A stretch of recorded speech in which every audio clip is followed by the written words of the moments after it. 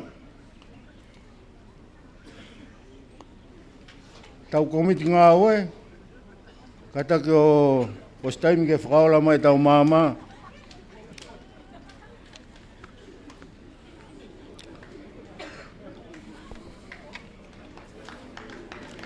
Ka hire wahenga tonga tapu, whahoko nau hiwa whakatata, kore ki he whare o Misa Hasione. Misa Hasione, o kuiaia e hakame pia mo lakepa, ke mo hoko mai, mo teu ko e hiri pe ai vai whanua tonga tapu, e tuat ka teki moutou. Mo katako paspasi mai, wahenga tonga tapu, tautupu, Maamaloa bit.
Maamaloa pito. Tau toi pas. Tau tupa vai whanua Tonga tapu. I whakahoko hiva whakatata. Toi whakaonga atpe ko whauia sea o whiawhini. Oku whakahoko atu tau tupa Tonga tapu. Ko tau hoko atu ki whare ko hasi o ne. Tataki ia haa kame, pia mola kepa. Mukata ko paspasi hake, haa kame mola kepa. Whakafonga whare o misa hasi o ne, malo.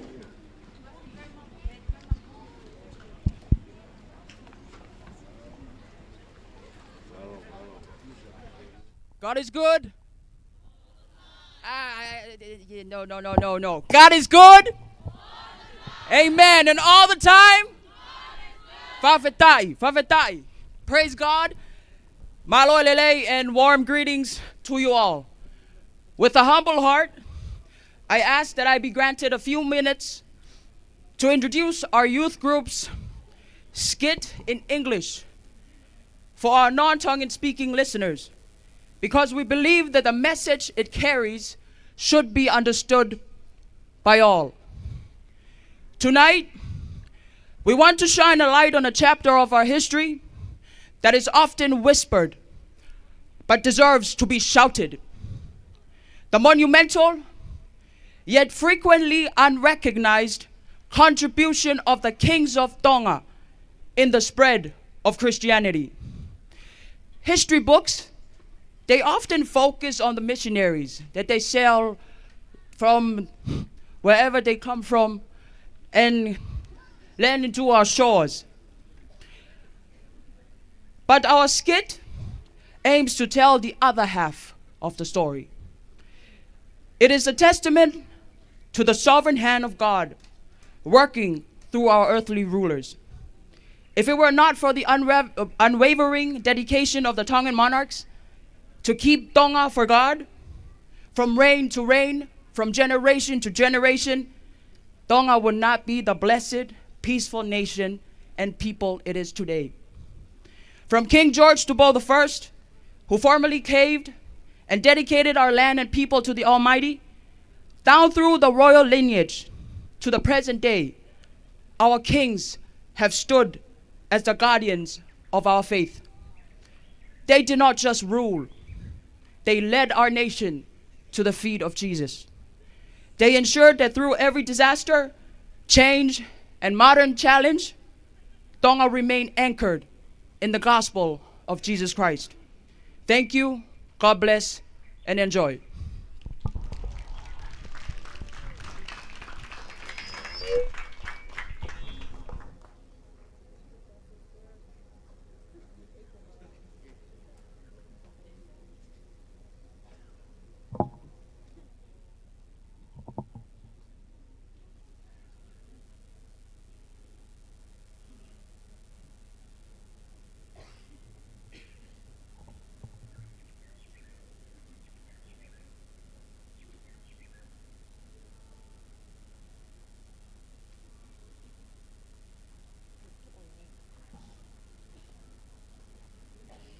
Ko aua tu ke ngahi kakai, ai wholofola ui.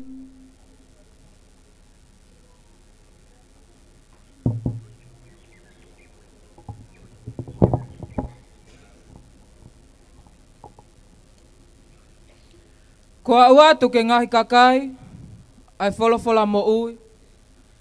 Lawe ki monu ha futokolahi, he wholofola mo ui. He ko lea whakaofo, ko lea aku vovo, ko e fuunga mo ui. Whakatapu ke o tua mafi, ko e poto mo e au niu, ko e tui o e universi, ko e hau pe o ngahi hau. Whakatapu ke ngahi tuunga kotoa, o e whanua pe a mo lotu, aia o whakatapua. Kai ata mo tau tupu whakatahataha, aha akame mo la kepa. Ke mau whakahoko atu hale soni whakatātā, ko hono kaweinga, ko gospeli, i hono whakamafola i tongani, me he tau tahawalu tolu whā, ki e tāhiwa whitnima. Ne onga nai hange peka i kai, a hala whanonga o gospeli i he tāwalu oua, ka na e toi malama mai ai ka lofiama o whakaamanaki, i e tau tahawalu auno, o ne hulungi ai ai otu whelenite. O kulahi pea ngahi tala noa fungani ia, o e ahoni, pea mohono tuku au mai ai ahono whakamafola o gospeli, pea kulahi ai whakamamafa ia i he kau misnale. Ka koe whakakaukau e ki le soni o e whiawhini, o ku maumahu inga ia, i he takimua aha a muhe ofo, i hono puke puke a fufula, o koloa mahu ingani.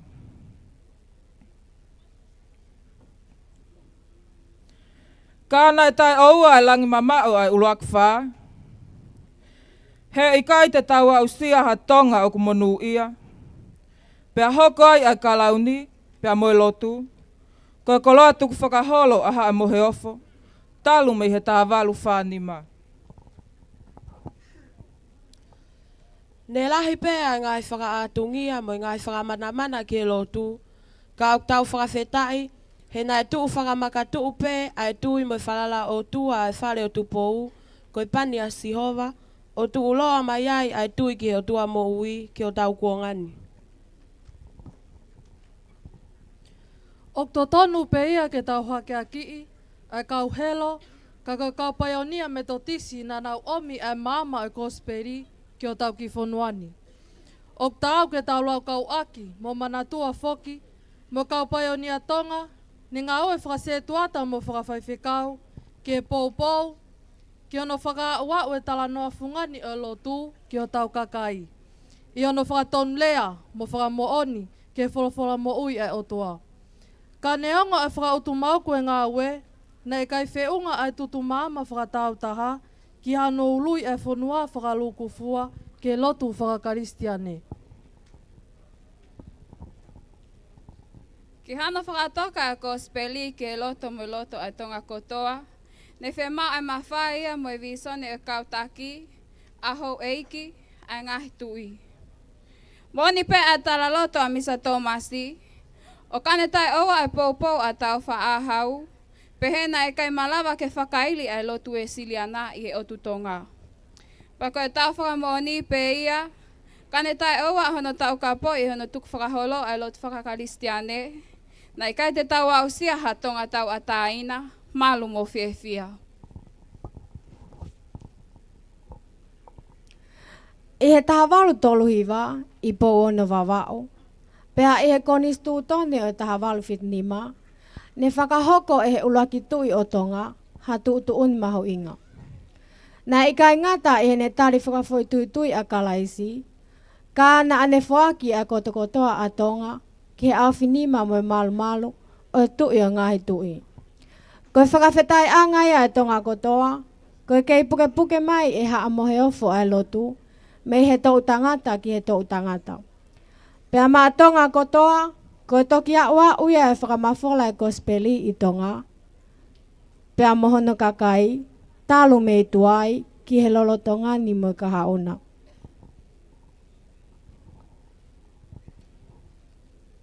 Kau sias tu pau laki. Ko tui atanga me he tāwalu whāni mā ki he tāwalu hiwa tolu. O tua ko e tamai. O kau tuku atu hoku whanua mo hoku kakai. Mo ki nau talu e mui mai i hoku tua. Ke malu i mai me i langina. Ko e o tua mo Tonga. Ko hoku tofia.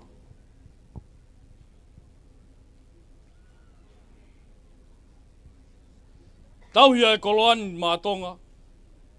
Ke tupu.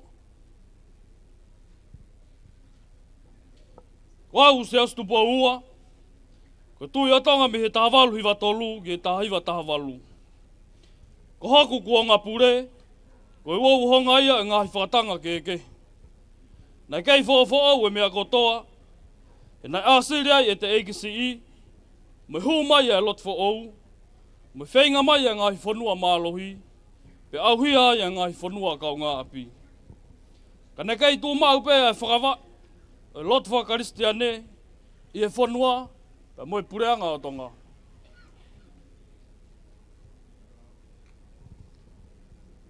Tauhia e koloani mā Tonga, ke tuputupu.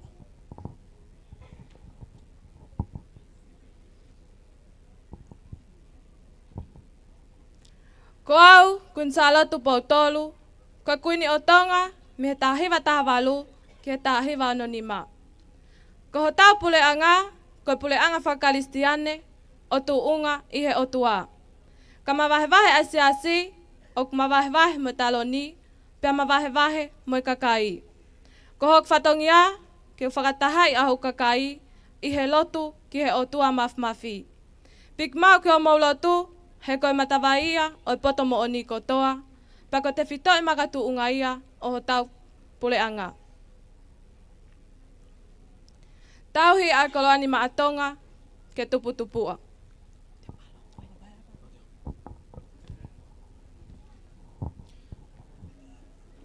Kau tau whātu pau whā, ko tui o Tonga me he tāiwa anonima ke wāwhi mā ono.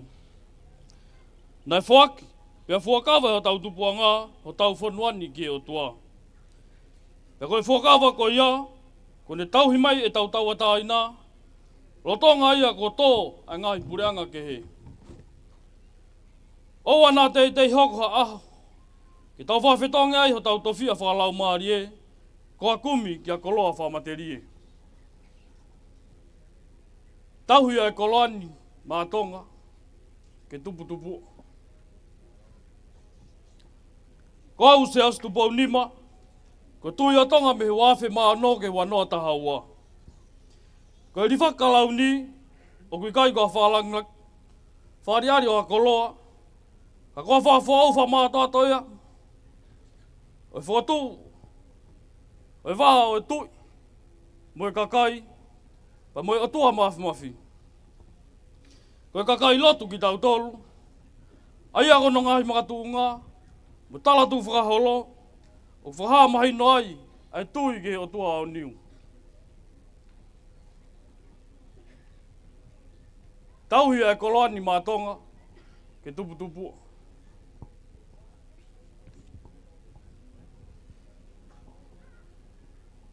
Ko au tupo wono, ko tui o Tonga me wanoa tahaua ke lolotongani.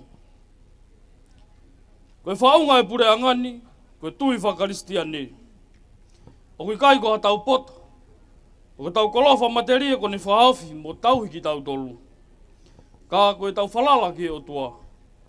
Ko tā ki mua ku masiva i hanga vai, me hanga tonu whakaristiane. Ei ku pē ne tataki a tau kakai ki auha. Tauhi e koloani mā Tonga, ke tuputupu.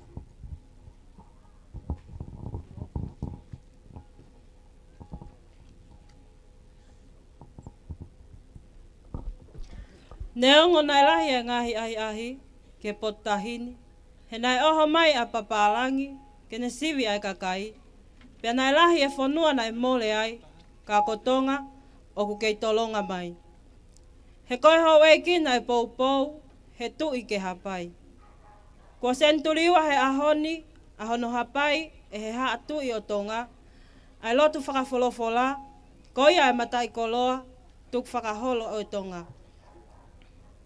Ko hota whatongia lewa tau tupu, ke tatu mo e lau, i hono talaki ai kosperia eiki. He ko lahi ai tau ko motu ka oku kaunga tā maki ai kaunga aue. Ko ia, mo kore ke eiki o ka ana e tau, ke ne kauna atu mua kaunga aue, ke utu e ne tau. O tau iha kuonga, ko whakatau piko i ho tau tau tangata, he tau hiki he o tua mo ui, mo whai ki he ne wholofola. Pea ko e tau lotu ia, ki he lau maari e maoni oni, ke ne haa ele mai, o toi whaka ake a Tonga. Amen.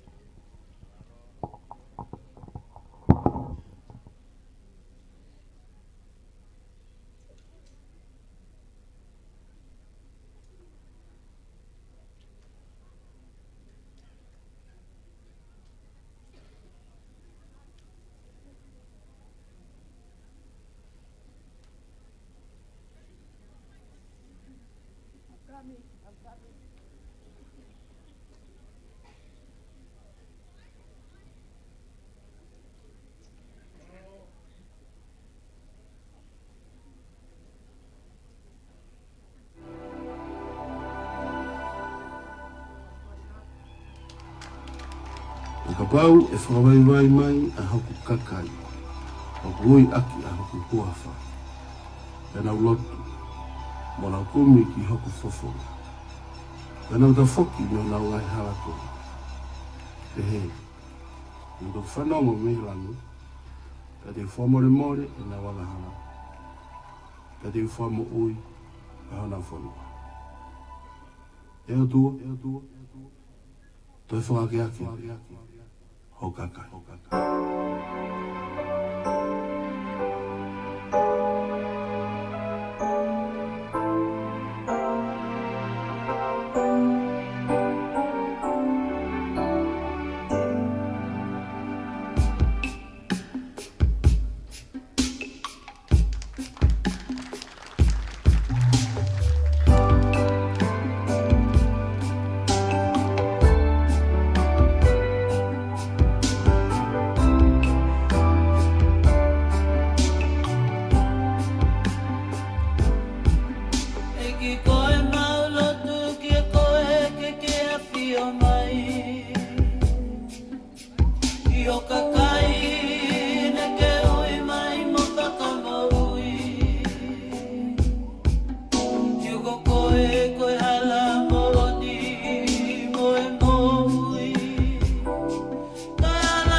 Koe ala penga tamai o lai tāniti. Kai o whai ki whamau iau kakai. Na mai tau po o komere. Ka hira o lai ke huhe mate. Nā whakawai pulanga langi ke kautui ko tape. Ko ni matama tau ka whio ai e kolori au tamai. O kumau tui petang hau. Ko mau eiki whakama. Ko ak mau kola ki toni o kasawandi. Ak mau tau na ke huhuia. Ak o tata mahuinga. Ka ke lau pek mau tau kai maa e kolori au taingat. Mua mawao ke o tainga whanua ko tape. Tau ia siawa ake fia hukan au me kai kaila. E ke mau ilo mua ko siawa pe kai o tua. Ko nga tawa pagtawa ko na. Iyo ko kaya ana ko sip ko ni papanga. Mo huwe kai matapa whawheta. Huon ngai lut au mohono hiwa. Ia mo san pe ia Maamaloa ka no wa. Tangata so tolongat. Nuku'alofa to tangata mo to tangata. Hallelujah. Amen. Whawheta, te pas. Whare ko hasio ne, hakame mo la kepa. Kata ko pas mai.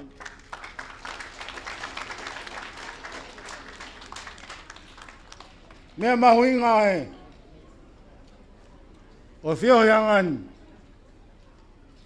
iai hataha ku lot, kolo aia. Whawheta, kai pūria kaunanga ia. Kane kai omi noa ia he hoa koe ni. Kore ke whare kolosi, tataki ia e malapo, te kau kai pa mo hua tori. O kui ai pa mo veitongo. Kau whakafofonga mai he tau kāinga me he kāinga hopo ate a malapo. Te uai pepa mo veitongo, kore ake mo mea whakataha mai pe ki lotoni.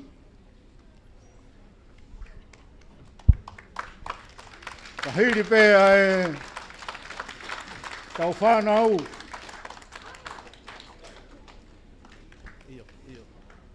Me hua tori. E hoko mawi tongo. Whawheta. Mo toi pas mai.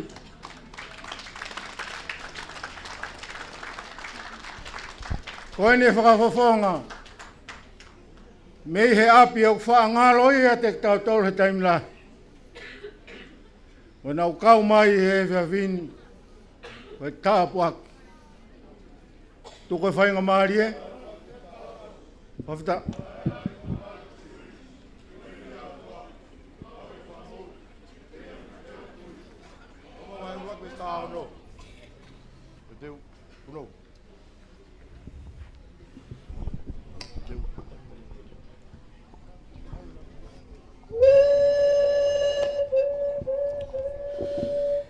Tulou moi aho mohono tala o whaki.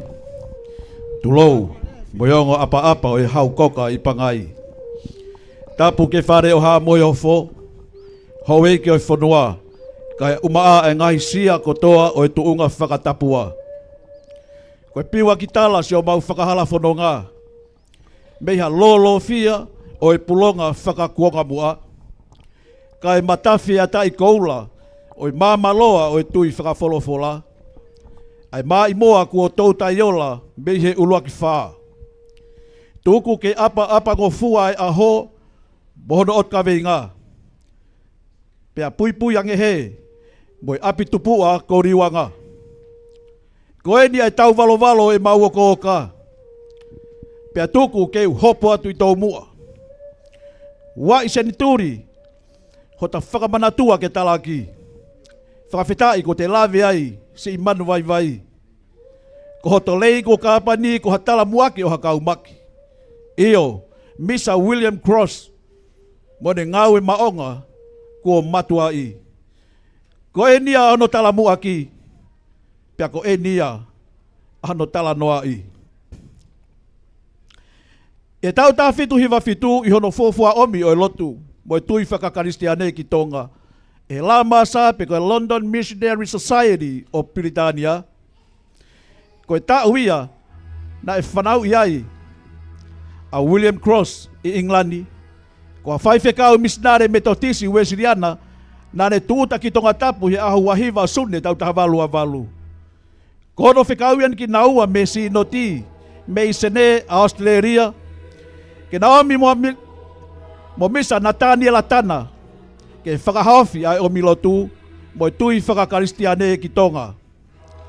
Nai whaingata ai ngā ue, ke ro whenga ke whakahake o lotu, he kua iloa a Tonga he rekoti ai la masa o Piritania, he taha o e whanua, o ku whaingata no whakamama,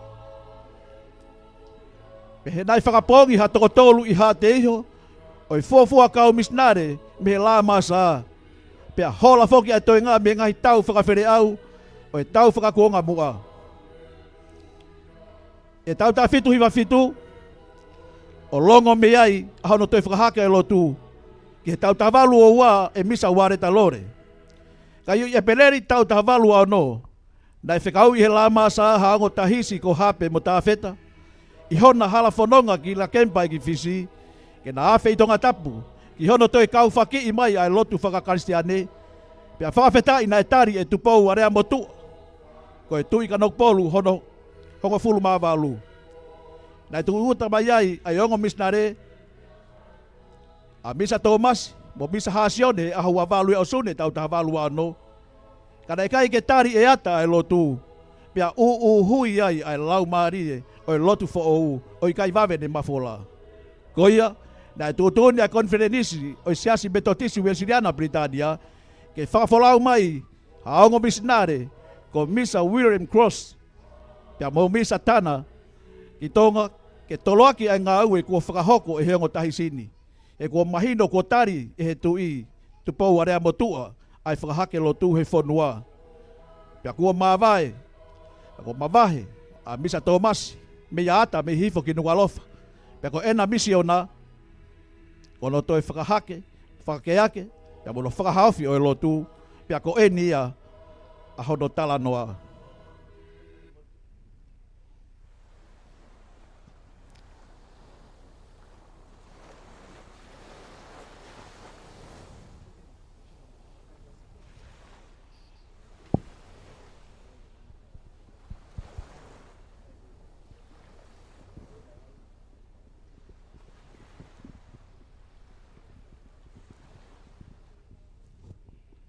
Whawhetai ki heo toa, whakatū ta moui mai ki taua, ki he whanuani. Ka taua whakawheiloaki ki taua, ki honga misiona tahisi, kau maa misa Thomas. O lelei, e mumuat, kau toa te tanga tota. Nai whakawhehokotaki, ia te ki naua a misa Thomas. E koia na whetūtaki mai konferenisi i Australia, ke he wholau mai koe ni.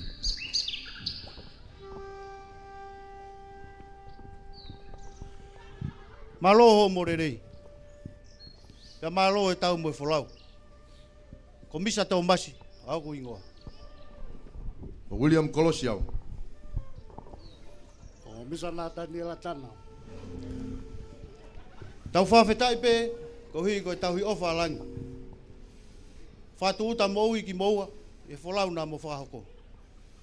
Ka tau whanonga mua he, ke whawheloaki ki moua ki hongo tahisi, ki a hape mo tāwheta. Ko ki naua, ne fuafua tari Nuku'alofa, e tupou a rea motua, aina whakaakeake lotu. Nā nau whanonga, o whai hono whakawheiloaki, mo e misiona ngā ue, ko ui mai ai ki nau ki he whanuani. Maloho morerei, hape, kau maa tāwheta. Ko e ongo misinare eni, kona tu uta rerei mai. Toko misa William Kolosi eni. Pia mo misa natani e latana.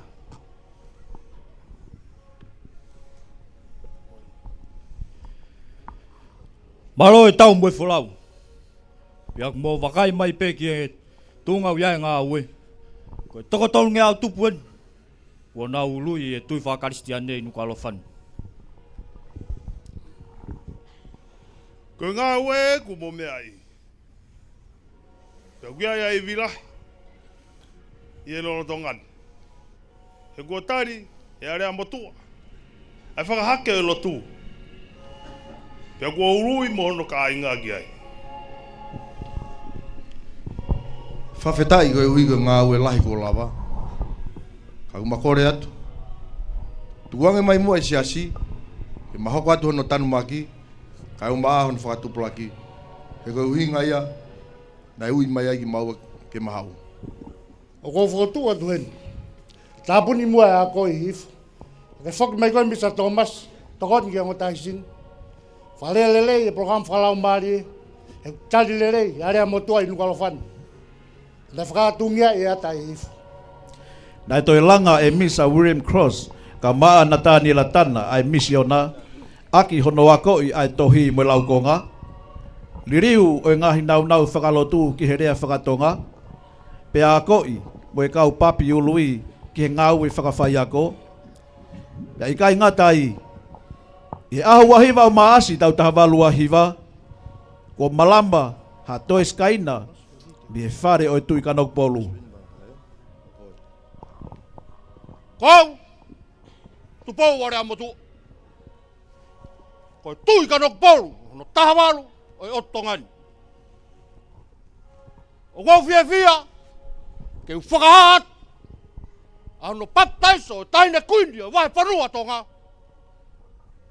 Ke toka te rinde. Lotu whakaristiane. Ka koi ai. Ko no hua wha. Ko mere moala.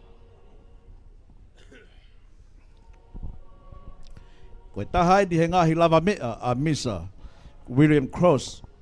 O i kai ngata i hon baptaiso o moala ke he huafa. Baptaiso ko mere. Ka kua toe baptaiso mo area motua. Ki hono huafa ko e so saia. I aho tāwalu o Sanuari tau tāwalu taunoa. Nai whanongo me i haapai. A tau whaahau ko e tu i haapai. Pea viviri ene whainga me iai. Ke mauangi ha tokotaha. Ke ako i ki nau tolu. Ke ngahi toka te rine o e tui whakakaristiane.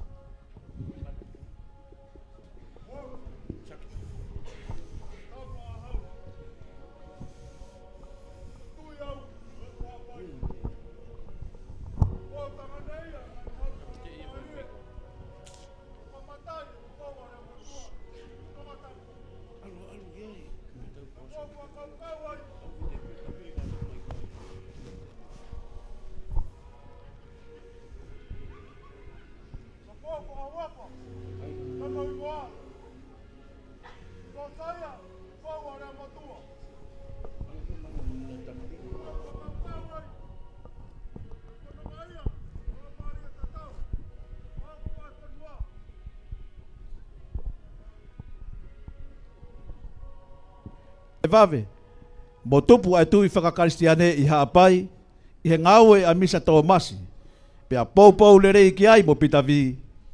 Ka koe whakotuu ia a Misa William Cross, kia te kinaua, ka e nofo ia ke whakakakato, ai ngahi silapa ako fo ou, ko whakotuu i Nuku'alofa, ke tokoni ke he ngaue.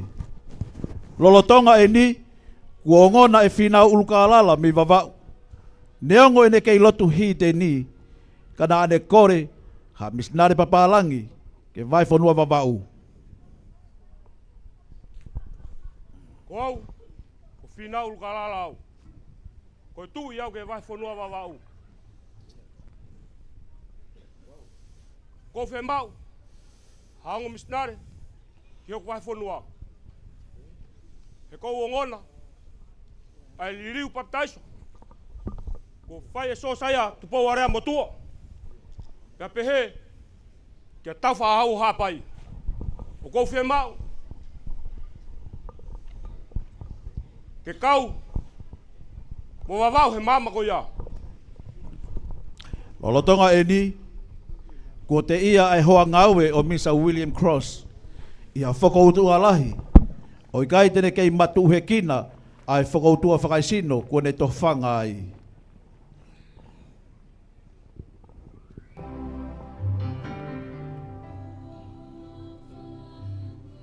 Ala si Misa Kolos. Ko kau ngā pirikim. E whanonga koe. Tau mai a, ko ki ngau e whaingofua, ai misiona ko tuku mo ki taua. Ke tau mi o whakakato e whanuani. Ka ie tūnga mo ui, o kou lola tonga i aini. Ko kai ke kei lava, ke matuak, a tau ha, e whaingata whakai sino, kou to whangai. Pe ko pau ai moku, ke tukuange a ngā weni. Ka kou whakatawange ke o tua mafi. Le whai to toka, ono lau maari maani o ni. Ke ni tataki o alanga whanonga. Pe ke ni whaka, e mission na koia, ko tuku mo ki taua.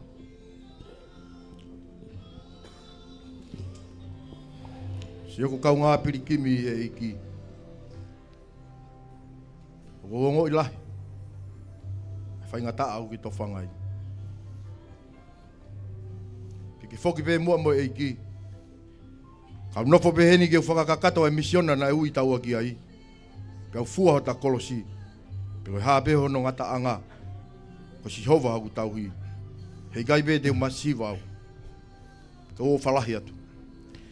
Kua foki a misa tana. Kana ikai ke wesi ai. Ki he ngāue ko whai e misa cross. Mwene ngahi ngāue, mwene whakotuutu ngāue ko lava. Ko osi whakotuu ai fua ako Uesiliana i Nuku'alofa. Nā ne poupou i ai ngahi langa whare lotu pia kua whakotuu. Hoko e ne silapa ako, ke ne whakawhaingofua ai whakautuutu o e tui whakakaristiane. Lava mohono ririu o e tohi tapu e ni ke ngahi rea whakatonga, ko e ngahi tohi himi, kaumaa ai ngahi nau whakalotu lahi. Ko ia, nai loto taha e kau whai whekau, ke hoko a Misa William Cross ki hapawau, ki a Ulukalala, mo e kore, mo e whakatangi me ai.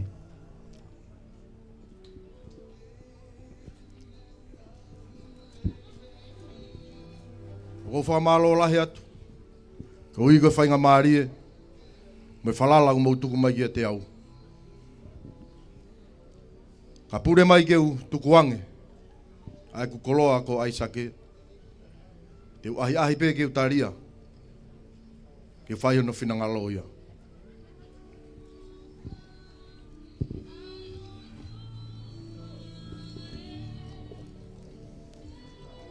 E o tua. Ta tau ai pe ka pau ko hoku kolosi. Ko e afi. Pea ka tutu mo ui au. Ka fohi hoku kiri. Pea fesi mo hoku hui. Hei kai pe to'o e ku whalala aku mehe a whiona. Eiki. Liriu mua haku loto. Keu tui ai pe ki hopoto.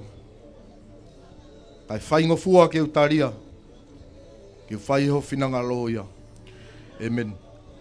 Nai wholau atu rewa a Misa Cross ki wawau. He tau taha walu tau taha. Pia ko ola lelei ene whakamama ai lotu mo e tui whakakaristiane. Pia ko maanu ai wahi whonua. Ko hui koe whoki a Misa Tana. Nai wholau mai ai whae mo e hoa o Misa Cross. Ke na si kau ngā poupou ki a te ia. Mo e misiona ko poretaki kai ane mo ui. He aho fitu o Sanuari tau taha walu tolua. Nai te wai ai wholau. A Misa Cross ki wawau. Pena si tangi mui pe si ene whine eiki. Kau maasi on hoa. Ke nau kau ngā wholau. Ke nau whewhua aki hono ngahi mawhasia. Nā ne heka ki hekaria mo hatoko fitu ngō fulu. Pea moi koloa, moi nau kotoa e whai whikau. Ke whakahoko aki e ngā ue i wawau.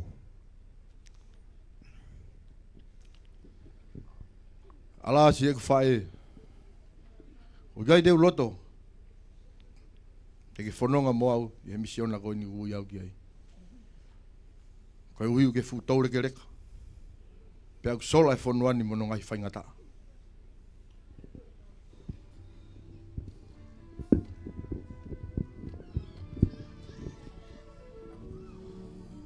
Siek tama. Tuko pai mua ke mui whalau i a te koe. Hena aku whanau i koe i hoku manawa. Pea hei kai ke uloto, ke whanongo, hangongo ke te koe. O hange koe ako si ono whakapongi o ki nau tolu na e muaki mai. Pea ka pau koe hala whanonga i peia. Te upolei ke utoo ai tuunga ko ia, ka ke si mo ui. Ke hoko atu, hono talake nene misiona, ke tu uloa.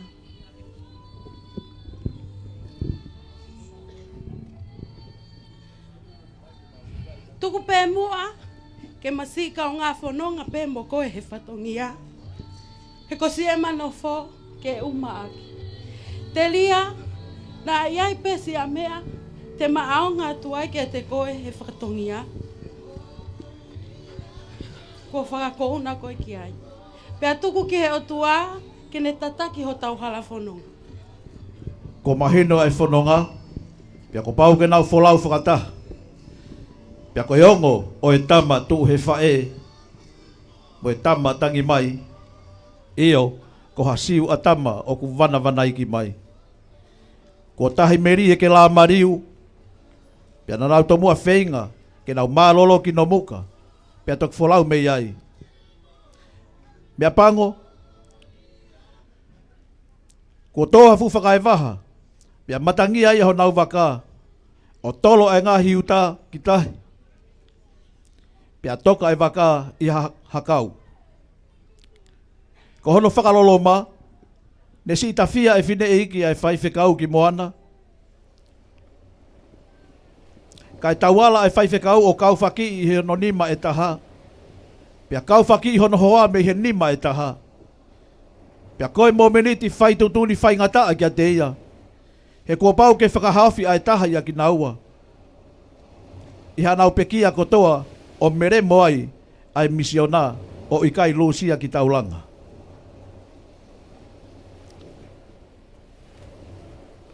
Ala chek fai. Pigi mai be mua ki hoku nima koe. Ala si hoku ofa anga. Pigi mai be mua ki hoku nima koe. Kau fai be ha whenga. Nai mahino ai tūkunga e whenga. Hei kai ke toi tau whanua peha utu e hakea. Pea ko ikai maka te kina he whae. Ke siofia e tau haa e whaingata a. O ku whehangahangai mo ene tama. Pea ko e reo na e ongo mai me he whae fitani. A ene tau aki whakaosi ke ene tama. Ke ne whetongi hono tuunga a mate. Ke he ke ne si mo ui mono hoa. Ke whakahawhi ai misiona. Ka umai ka hau se loki whamiri.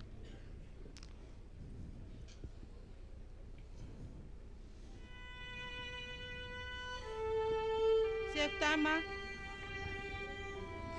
O wata ke ngosia ko hiko au. Ka ke ngosia. Ke misiona ai eki. Aya ko ui ko ki ai. Puka e ki huai fi ke mo fe au he ngā we. Pea ke piki. Ke ngāhi ako naki ko toa kua whawaki ma au. Talu me ho ke i vare vare. Nē te ui pe koe ki a ngahi mōme nit peheni. Pea kua fie maalie, he kua sio mo ui kia te koe. Hoko atua e fua kolosi.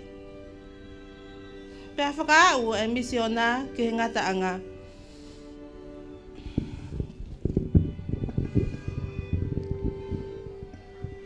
Ala si e whae.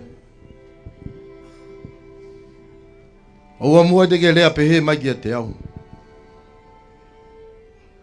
Hange umore e amanaki.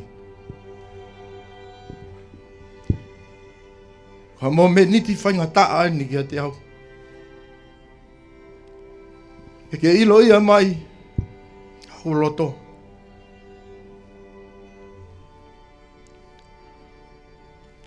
O go ilo ho ofa hi a te au. Ka go ilo. Koi otua. O ku pure mo au niu ki he mea koto ape. O go loto lahi ki he misiona koe ni. Ka uhiga ngahi whana mea lelei. Talu mehe e ku kei tamai. Ka ke piki me mua ke ni ma koe. Kau fai beha feinga.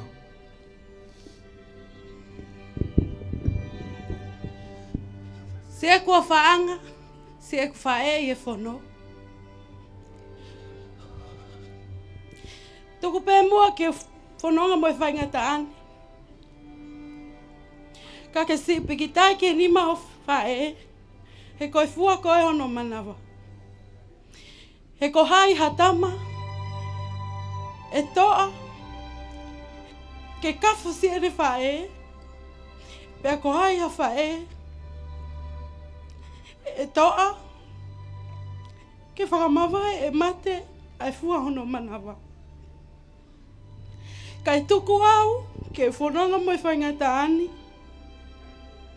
Kai hoko atu. Ho fua kolosi. Mo pole taki he ngawe ke whakakakata. Pea oua nā ngoto ai waka o gospeli. Pea moana misiona. He kua teuteu e o tua. Ha api ma ene kakai.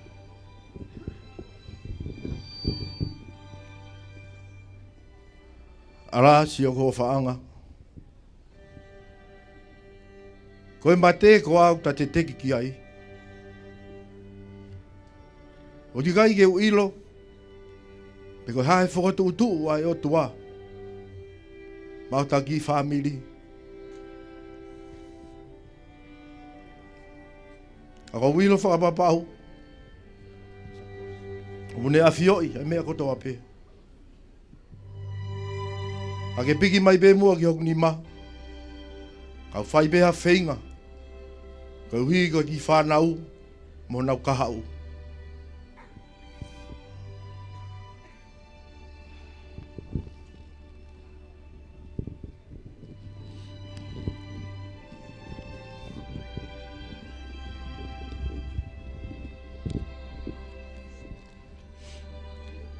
Siok foha. Ko o whaina lahi koe. Pea ko umata tonu ki ho ngā ue. Ko ke mo ui. Pea ke tarango fua ke ngahi ako naki ko toa pe. Nai whawhanga ki koe. Talu mei ho keisi i. Neu tu pe ke umui mui ia te koe. Mui misiona whainga taa. Ko ui koe ki ai e ki.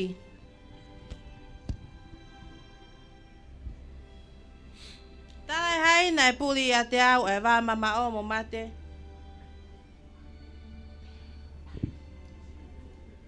Pea ko e nia.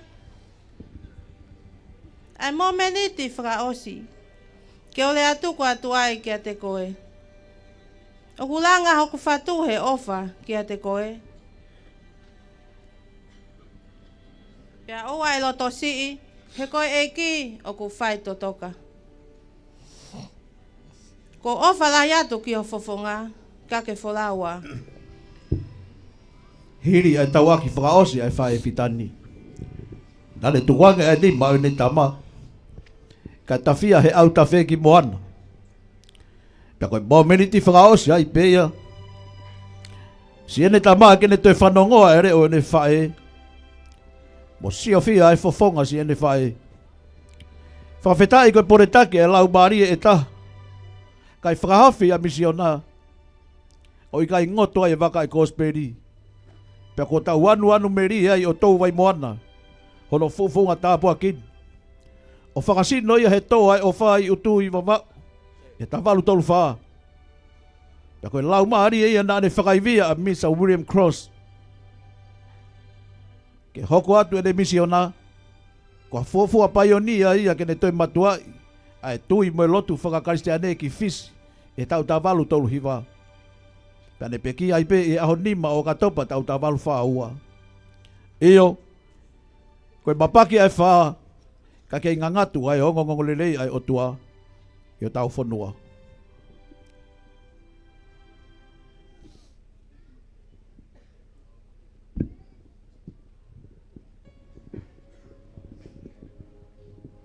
O mai e whai whekau koe ni.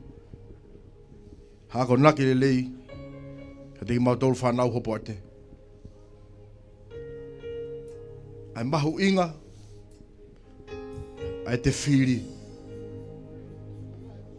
Koe mau nofo kotoa atu koe ni, ne hala ai mau whiri.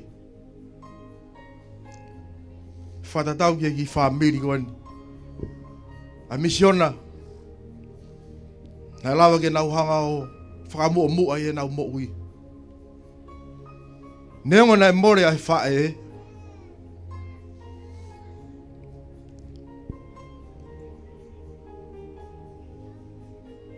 Neonga nai mo'ui na e more. Ka koe tau monu ia anga ia he ahoni. Fefe koe mo au. Fefe tau whiri. I heku kei tala wou. Nau whai aha whiri. Nau ngā wea ke whai toko na tapu. Pena kamata ke o whai. Pena taki au he whai toko na tapu. O awea o au ki he pirisone.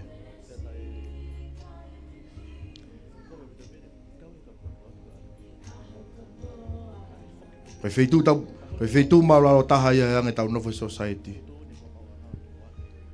Kana i kai li riwa i e mo ui aku. Nai toi to lewa au me he pirisone. O ave ki he taupotu taha o hanga mau Novo ia popula. Pai pirisone tau tea. Hako tupu e whanua. Koe pirisone tau tea. Koe ne tōpe ai la a. Koe ki toi aha o hila ia. Pea koe ki loki si au pito. Taime nihi kou tokoto si au ki o runga. Hange bea ki whanua loto. Kai whawhetai. Nai hoko mai a si hova he wheitu whapauri o ni. Hoko mai o ha mama ki te au. Nai taofi e wa ahi. Nai taofi e telefoni. Nai taofi e whetu taki ka toi taha.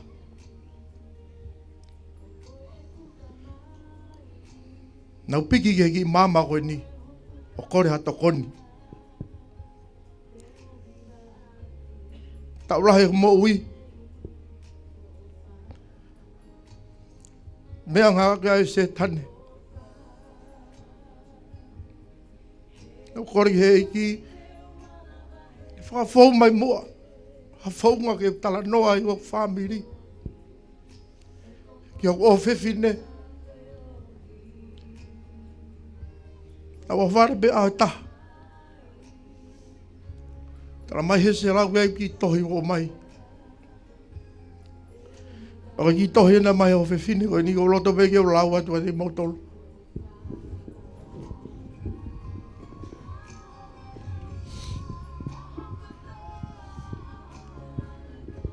Sieku tamai. Ke i whea koa. O ko futa e lata ho pito he no foni. Ke ki asi mai pehe si o mai. Kai malawa ke o maua nonga.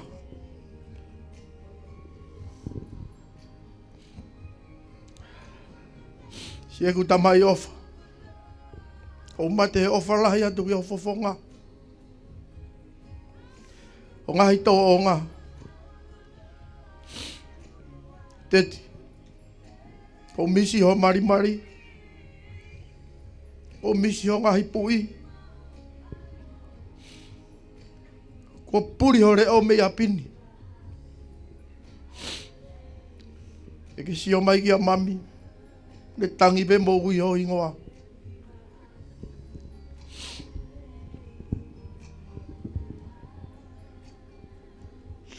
Ki mama koe ni nau whetaulaki moia. Ia ki whonua loto nai awe au tuku ai. Koe hivi ai lotu. Nane tō au me iai. Whakawhoki au. Ia pirisone.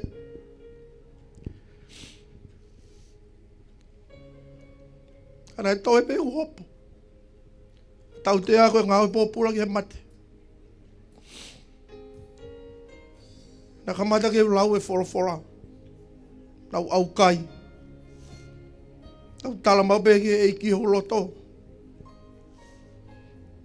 Ka neongo na wasi mau pe au handonga he prisone. Ana koe kore pe ki e ki kene to o mai mo hak whainga maari e. Ki walu mai mo ui koe ni ko mau. Ke tau ia ki hoki o whewhine. Tau e taha nima. Kei hane tamai. Mahina ko osi. E whawhetau laki mai o tua ki e kore neu whai. Toa ngā popula ki mate.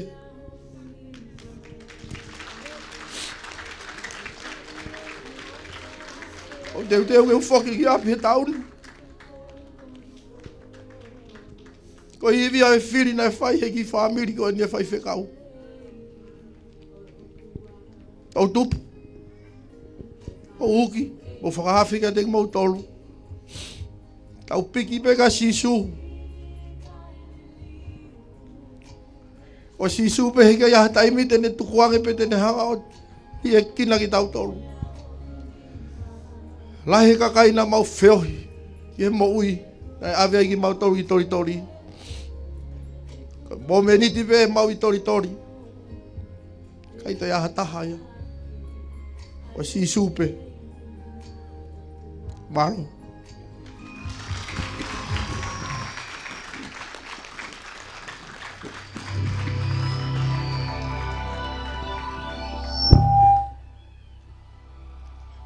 Pau e whakawai mai a hoku kakai.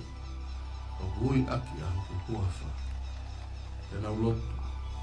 Mona kumi ki hoku fofo. Tēnā tafoki me o nau ngai harako. Te he. E do whanongo mehelani. Te te whamore e nga wala hara. Te te whamo ui a hana whanua. E o tua.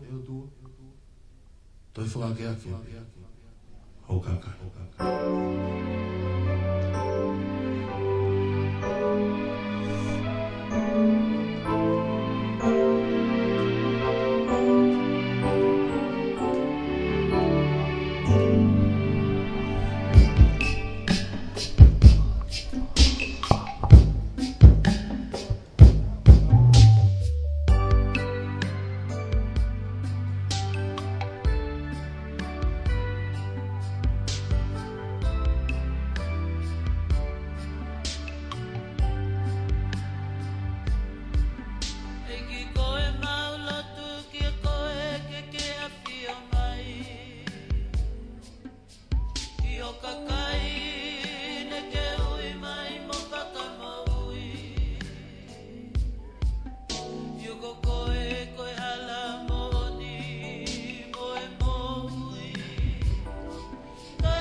Whawheta, kato e whawheta.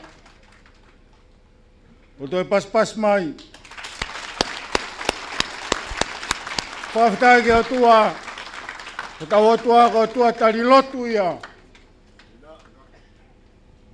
Mari e malanga.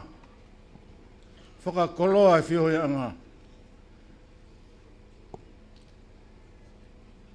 Kai ngai no weitongo. Tukata e whainga maari e. Ke mou tataki a e whioianga ni. Ke whakaonga pe. Ko tawa on ke wawanga maari e. Whawheta. Ato e whawheta. Nā tau lotu.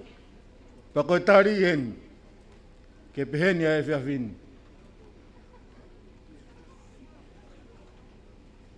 Whanau tō tupa weitongo. Maro.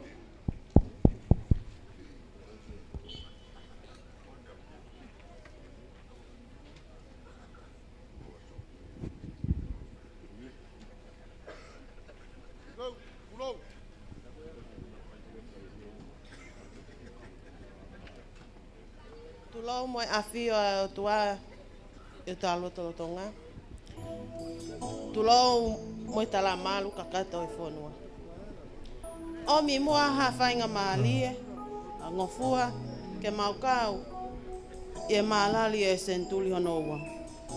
Si mafoa e ata o lot whakalistiane e o Tonga. Isa ai tau ai toli, mai whakakonga mua, pia koe tālanga ai Tonga, nei wha ia ki pulotu kotoa. Ko tanga loa e tu matupua aho nau o tua, ko hifo anga ia ai tala ho tau whonua. Tā walua no e ho mate aki o tua, mo e fuiwi na hifo aki me olunga. Ko mafi o mafi ko hifo fua, o ne wha o whale i he ongo kalofiama. He kua ongo hake ai tangi ai popula, hopo ai ai mama o lotu mo e wholofola. O ne hoko koe mo sese ke whakatau a tāina, io ko tai maali ai o tuanga ofa.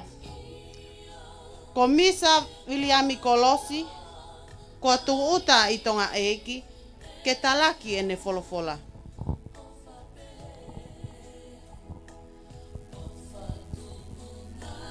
Ko ha misnale, na e pole taki ene mo ui, ke talaki ene ongongo lelei.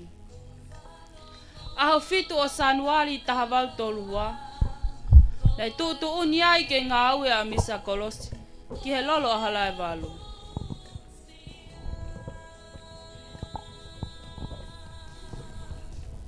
E o tua! Ka pau ko loto! Mo fina ngalo! Ke hoko atu ho ngā aue! Ke lolo halai walu! Ko aweni! Te kau au! Kaiga! Ko tau whekau e! Ke hoko te tau ngā aue! Ke lolo halai walu! Ka mau heka ka tau wholau!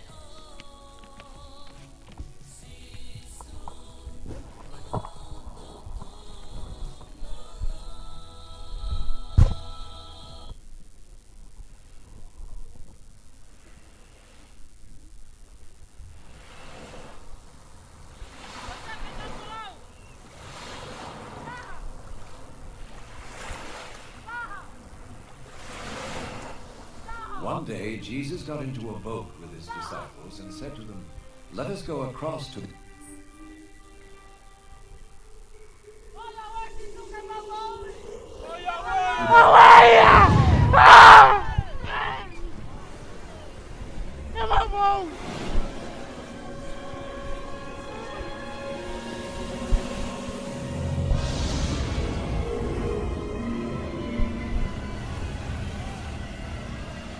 Ne wholawa tu a misa Kolosi, mo ni ihe ne kau mui mui, o whatau mua ke lolo halai walu.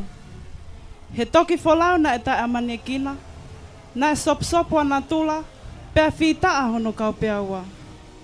Ne toha whakae waha, o ta whiai ai whae ai whaiwhekauni. Moa whae e taha, whanau e toko nima. Moa kau tangata hongo fulu maa wha. Io, ne ongo sia ne vevela e pēau tā o taimi. Kana kai tukai sia ne viritaki, kene palo mesi mono eiki.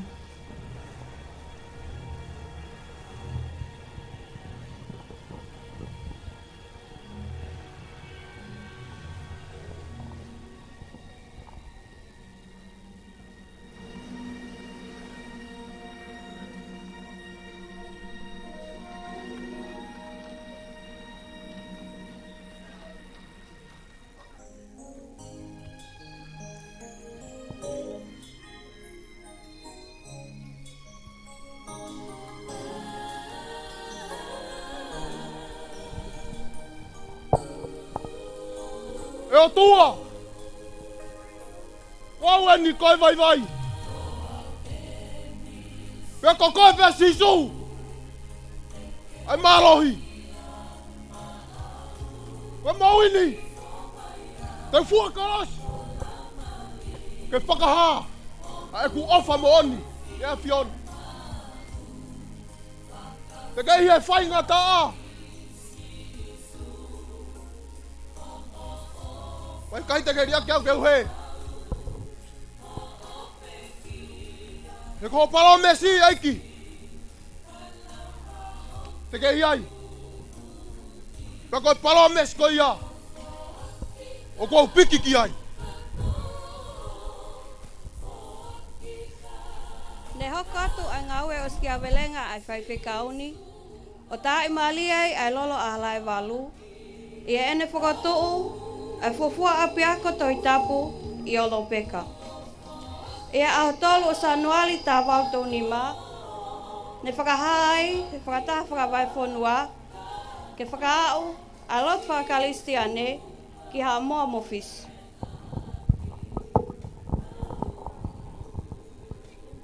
Whawhetai pe sisu! O kei tuku mai! Hangau e ke mau whai! Mo tari tari ai! Ho toi ha ere mai! Kainga! Ko tau whekau e! Pe ko pau ke tau wholau!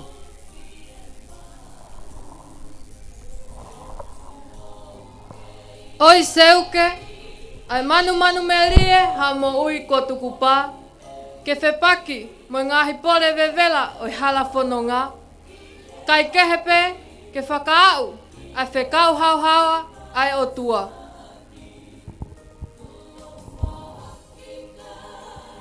Lotu kainga he mea kotoa, tui ai peke o tua. Pau ke mole he mea kotoa, kai tu mau pe a folofolo. Iyo, ka whanonga ia ai misnareni i e botahi o Pasifiki, ke whakamafola ai lot whakaristiane. Nai pau ke mole se ne whae, isa, se nohoa o whaanga, i e whanonga nai mole moia. Ka whakawhetai, he nai kei toe pe a folofola, koe makalau i kuonga.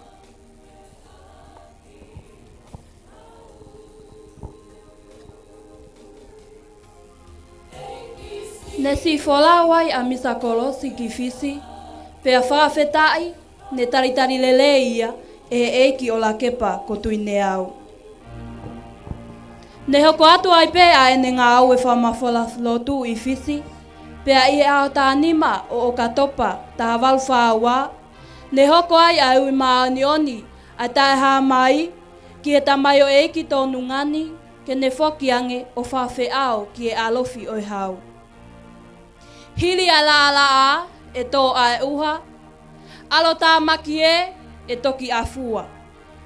Osi ai whai ngata a e whai ngofua, hili ai wānoa, hopo ki uta. Si toka a whai whekau misa William Kolosi, ko tai maari ai whoi pili o te, ia ofa o tua na li oa pehe. Kua hopo ai māma, hili ai po uri, mui ai utu tau ki e tūtui. O si whai tokana toi mo ui, hili Kolosi ma ua ka launi. Ko pekia eni a whaiwhekau misa William Kolosi, hili ia e tau e hiva malo, si ene ngā aue i e whakamawhala lotu i Tonga. Nā ane ngā aue i Tonga tapu, he taha walu a fitu, ke taha wau tō taha, pea ne hoko atu ki wawau i he taha wau tō lua, ke taha wau tō nima. Pea ne tok wholao ai ki fisi, o ka mata ngā aue i he taha wau tō luono, ki he taha walu whaua. Hili e ngā aue, Maamaloa. Io, kua hopo ai māmā i e o tu wherenite. Lawe monu ai ki taua, pea takau he pue. Senturi hono ua o e lotu whakaristiane, whawhetai ki langi tau potu, ko e ki pe. Tua ofa e ki atu.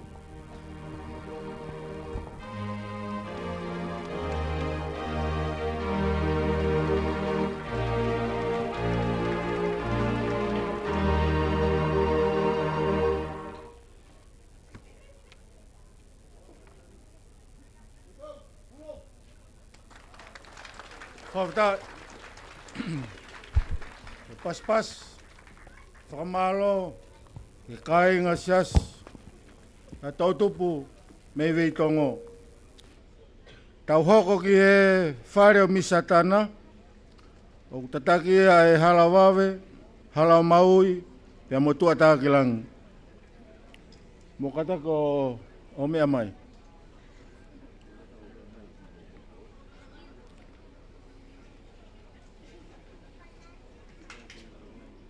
Pai o pau kai ke lava mai e whare o misatana, tau hoko atu ki he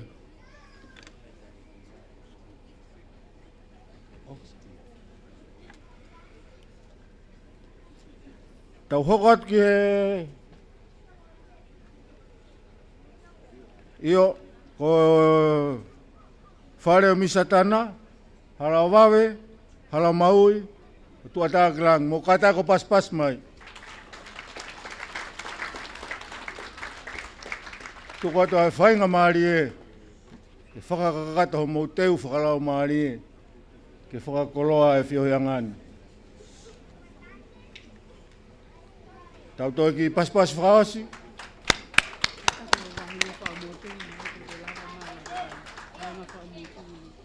Okay. Ta koe whare ne kaula maasa, ko whakako mai whae nau hiwa whakatata, po Siasi Fuamotu, na kolo, ahanonou, ya mo malai wakapuna. Mo kata ko pas mai, ki he whare, o kaula maasa, malo.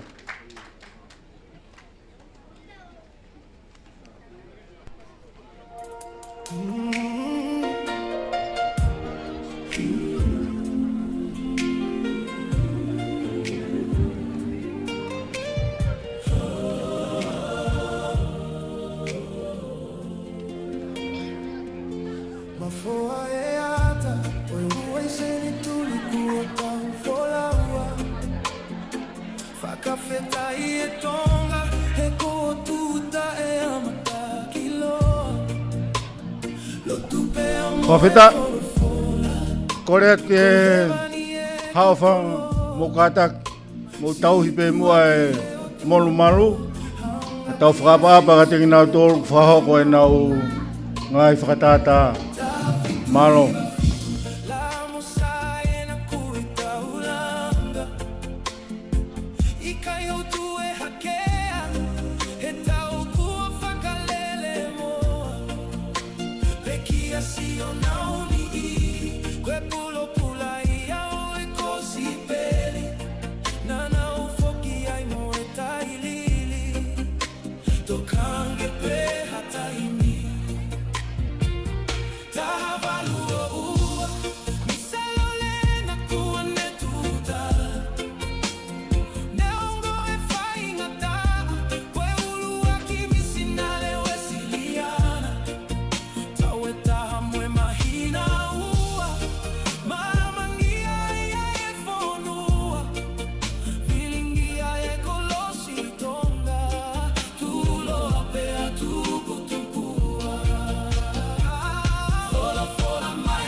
taisi hova o puke tonga pea tonga ho iki e fonua mo e kau fai fe kau kotoa fe fe ka hauna si sue taki atu e tau fononga Siasi Uesiliana mo ui nonga pehene folo fola salut ke kau misinale mo nukota ulave mate aki hello tu lave ai ai au e tau ka tonga pe koe o a fai ha pole pole e koe mali e ni oku nunu mo vete pe totu o tonga nei te pe a ke whaka hoi fua o si peli kua ne tu uta ka pasa folau ki e ka hauna uta monu ia pula pula ki ko whaka mana tua tata a he kolosina amana ki toi tu monu ia totu o tonga mei te pe a ke whaka hoi fua o si peli kua ne tu uta ka pasa folau ki he ka hauna uta monu ia pula pula ki ko whaka mana tua tata a he kolosina amana ki toi tu monu ia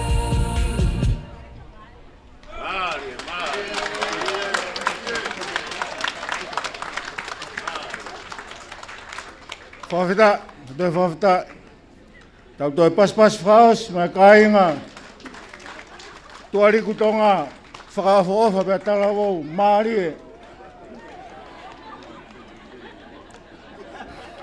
Kore atki e. Tau tupo e wahe, whanua wawau. Mō kataki, o mea mai. Whakato e nau resoni whakatata. Whawhita. Hau whaiteria pe mo tōru ku teu e koe nau. Whaiteria ia. Māri e. Whawhita.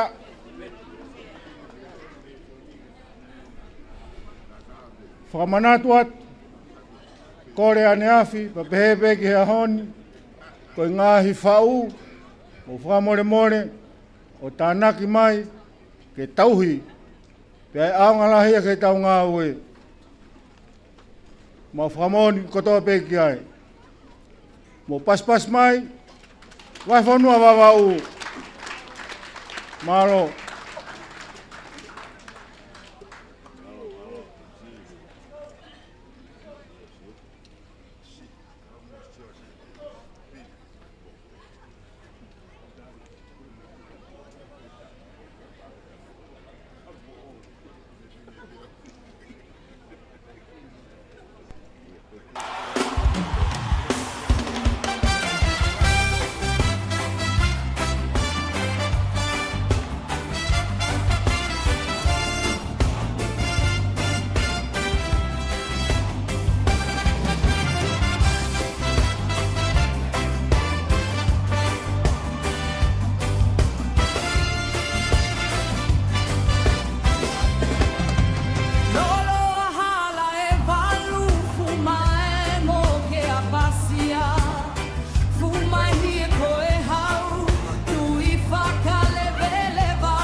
Malo, mo kata ko paspasi mai. Tau tupu e vai, whanua wawau. Malo e talango fua. No pe meri. Whawheta. Poto teu he aholahi. Tau hoko ki he wahe whanua. Haapai. Whawheta he haapai. Ange ta maha ta hine. Whai nau le soni whakatahata. Iu fua e wahe whanua haapai. Malo. Mo paspasi whakaos mai a haapai.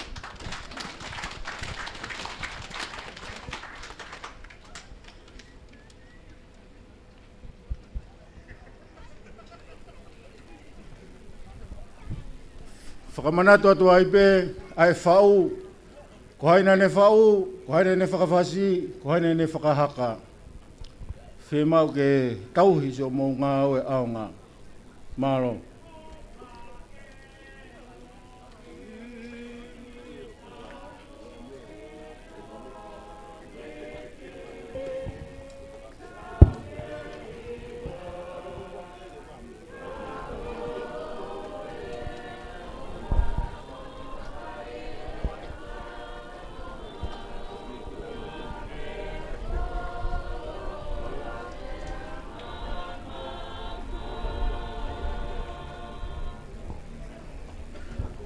Ko seni tuli ua e lotu whakaristiane I Tonga. Tulau pe tapu mo o tua mafi ai ao niu o e lotu whakaristiane. Tapu ki haa mohe ofo. Tuku ke mau whanga te ngai tala whakatapu ka kato e whanua. Kai to e hukena e tau manatu. Ke koloa fungani o kukumuni e haa pai. Ko e tau lewa o e whakamooni ki he lotu whakaristiane. Ai tala noa o whaiwhekau, pita, whalau mo e tu iwi. Kou whaiwhekau, pita whalau mo e tu iwi o pangai hāpai. Koe kua mamātua ko reksa anita palu vare. Ko seini pani moa. Mau hoa ki aria tia mafi.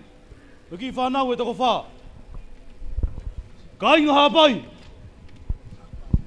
Ko tui. Pe ko tari maoni. Ai o tua e rotu whaou. Koe whamaoi ko whai e sisu. Koe whatongia maheni pe o whai whekau pitavi. Koe Malanga. Malanga I e huafa sisu. Ene pekia ke whakamole e tauanga hala. Nei tutukia ke korosi. Nei hoka no waka. Tawhe mea ia e taa. Pe ko ia e vai ora. Ko ngau e mai ai lotu, mo eivi o tohi tapu, pe ko kamata ke ulu ia hapai. Vai luluku anga e tau hia. Vai moi ke whiei nua. Pea ko ia, ai vai koloa.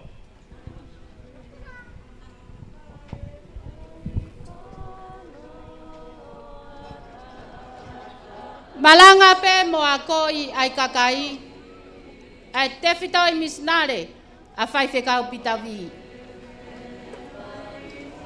Pea woke, ko ulo ai skaina, I e whanua. Ko ngā we atu ai iwi liliu, ai lotu mo toi tapu ki hapai. Pea ko ta foki, ai ko ngalahi o I kakai. Me I he lotu, whaotua mate, ki he lotu, whakaristiane.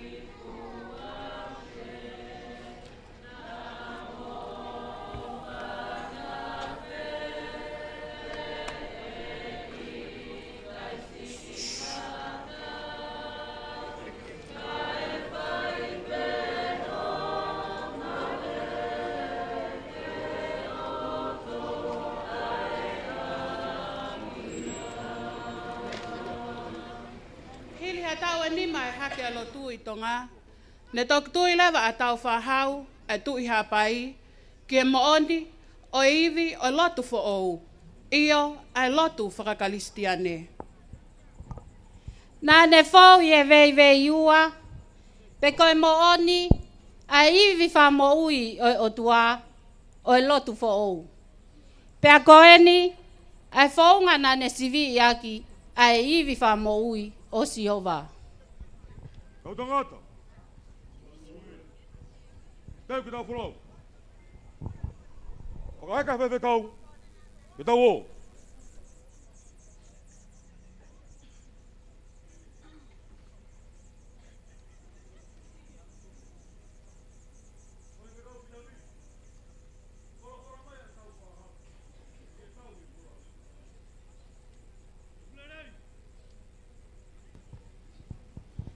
Ka alu atu hok e ki ha mea, hake he mo ungana pe hifo ha te lea.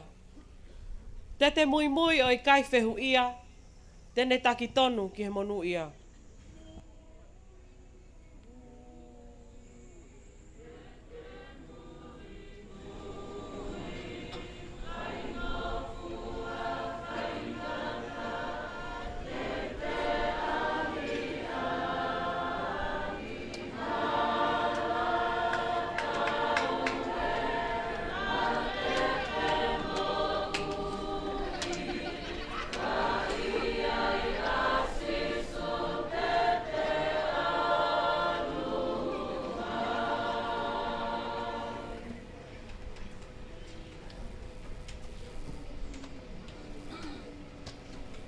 Ko maa we wholau, pea ko nau tō whaki atu ki he moana.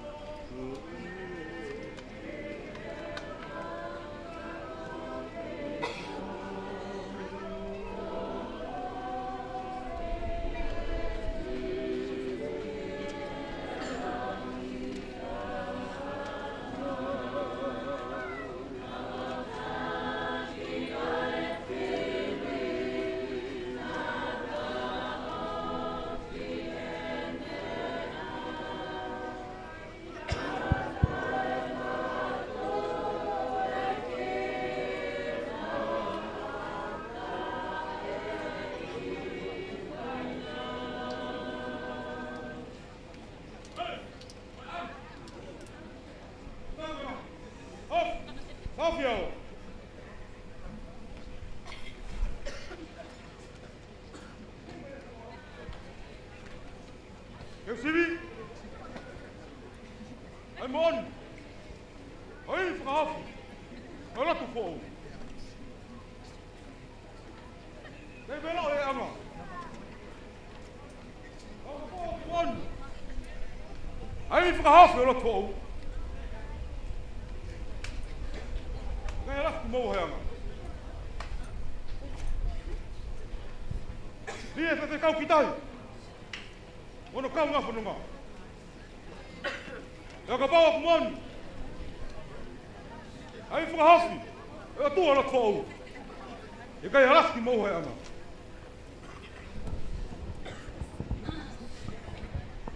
Hola mui e anga o ne tafoki o au.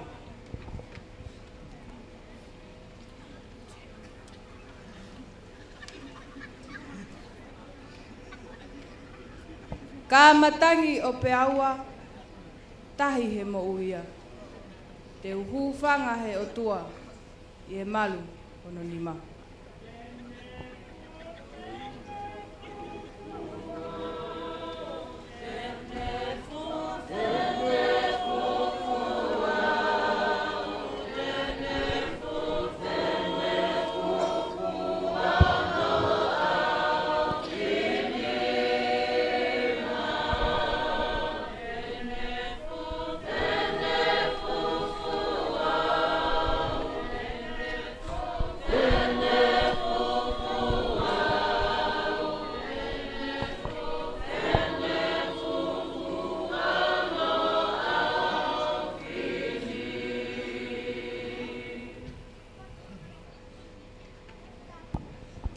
Wake, Ko whai whikau pita vi ena mono kau ngā whanonga. Ko na hao mo ui i afnima o Siova.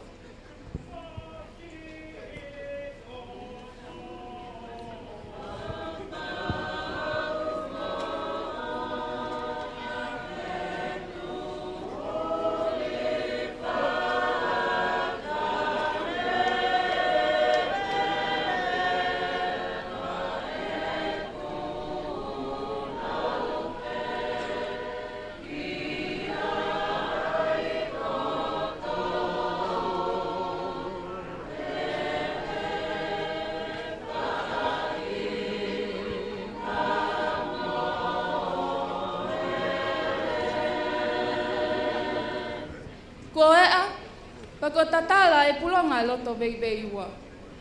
Ne whaafawhau ki a tau whahau. Lo tonga ne tau mawhakawa he api ko ha ano si. Ko whalahi ke lo tūpa moi ako. Ai huhu ato a tau whahau mo no kau ngā whanonga, te moi tau.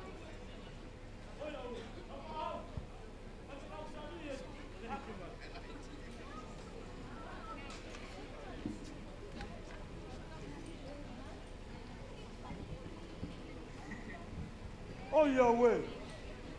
Tā koe moni te. Oku moni te kau. Tā koe moni te. Ai whahafu. Oia tua la kōu.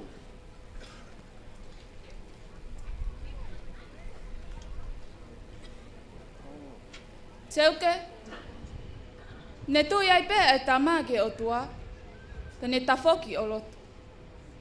Ia, ne tafokotoa aha pai o lotu ki a Siho.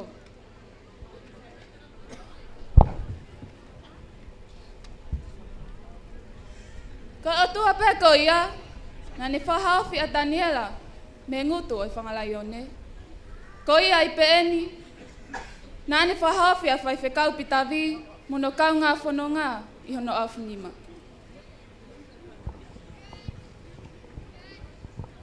Tau tupu o Tonga, ka pue ke whaikai e ta whamau ngā. Ai vai hara kolo whai tā niti o ngā whamisnare. Ke taku muni, ke ta whoki mo ia. Kai tūhoro aki ai ai lot whakaristia ne, pia tūhoro aki ai pe. Ko senturi ua e lotu i Tonga, io, o i kai hatoi o tua, ko Sihova pe.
Whakatai mō paspas mai, tau tupu e vai whanua hapai.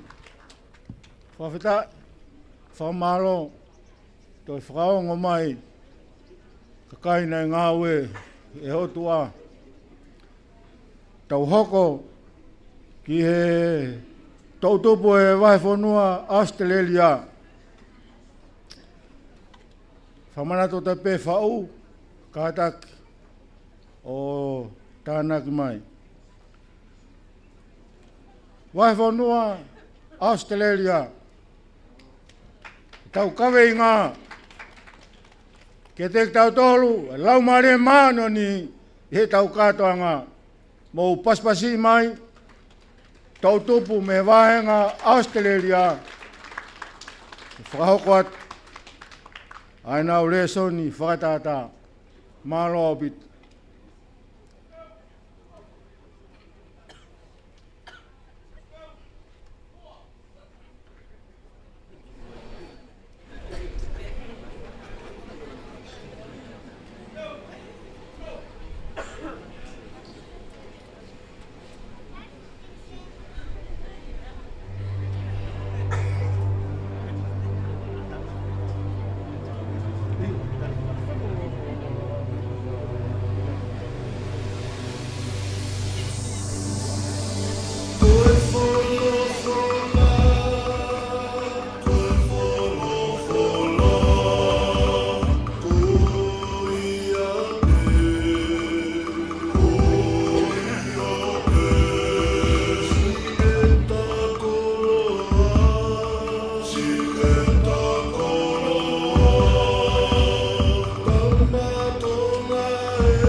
Whawhita malo. Tau toi pas whaosi ki e waiwhanua Australia. Malo api. Ko e whaosi eni o e konga whikaono e tau Polokalama ke poni, ka tau hoko ki e whikawhitu. O whaosi ia e he whare o misa kākile, o ku iai a e potsias o maufanga, ka maano ngā i kolonia, pei o manu mataongo, o ku iai mo tae haloto, o ku iai mo homa kirikao. Whawhita, a toi whawhita, mo paspas mai, koe whare no kākile, o ku iai e wāhenga maufanga. Whawhita,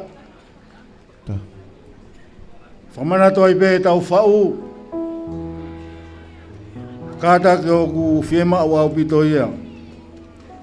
Mo paspas mai,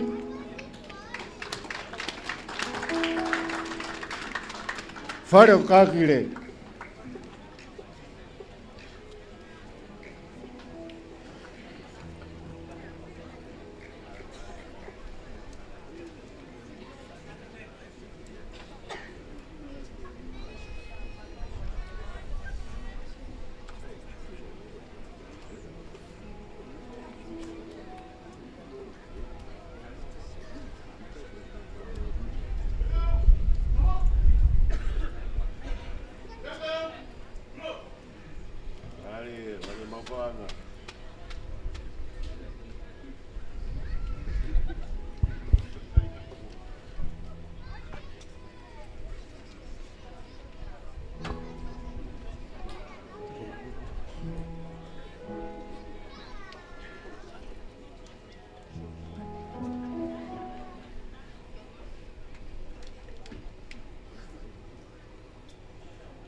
Testa, ua, mau miola.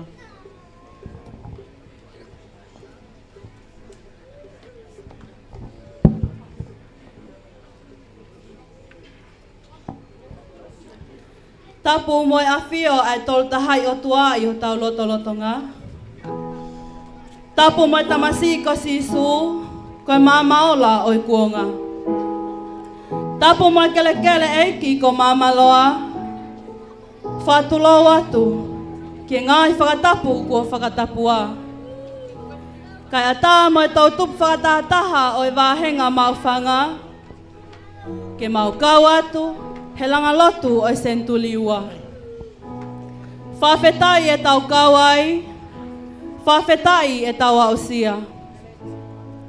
O ku mau kau whakataheni mai whanau tau tupu oi pei o manu mataongo. Hauma kelikau, tai haloto, maufanga ua mo loto maufanga foki. Koe konga nai o mai ke mau whakafofonga i atu, ai kamata, ai malama, ai mama oi whakaamanaki, mei he tā fitu hiwa fitu, o a o mai ki he tā walu ua ua. Koha misteli nai te kina he o seni ho tau Pasifiki, whawhetai Ko ta fitu hiwa fitu. Nai mo fisi ai e mama ai otua i e ngahi o tu motu. Ai ok tala noa ki ai himi. Neongo ai kei whapopo uli ai whanua. Kana i kai tuku ai hunuaki ai wholofola ai otua. Ki o tau ki whanuani. Nai hoko ai toto ai kau misnale koe pulapula ma ai lotu. Koe sio whaki ki amui. A eni aku tau tai maalia i ho tau kuonga. Pea moi ahoni. Moni pea e whakamau opo, a hiwa whakatata te mau whakahoko atu. Pea koe mau whakawhetai pe ia. Si ngāi toto o e kau whakamawhola lotu i mua. Anua i o eni whanua ne tuku ki o lunga. Hoko e tamala kua melia i e hala whanonga. A e na e tangi mau sia ki ai e kakai pea moi whanua. Whawhetai koe langa lotu ne malama he kuonga whai ngataa. Ko tawe sino i vai e ni kuonga kua mama. Ka mau mea mai kia.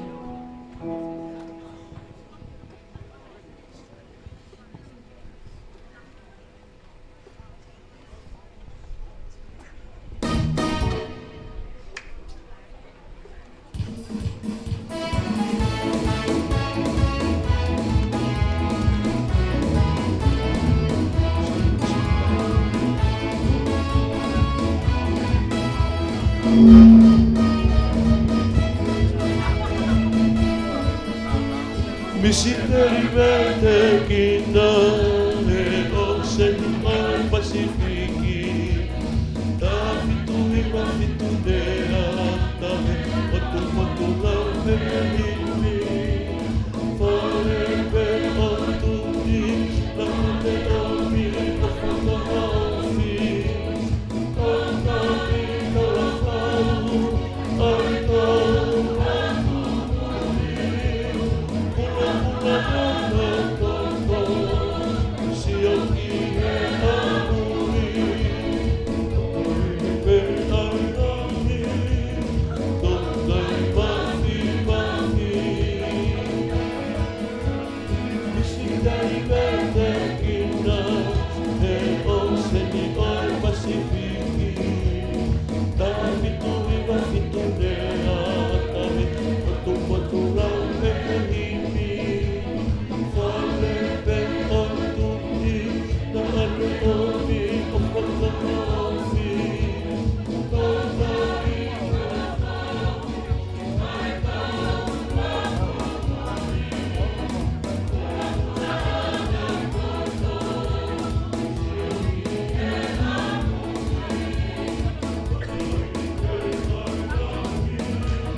Malo mo to pas frausi mai vahenga maufanga.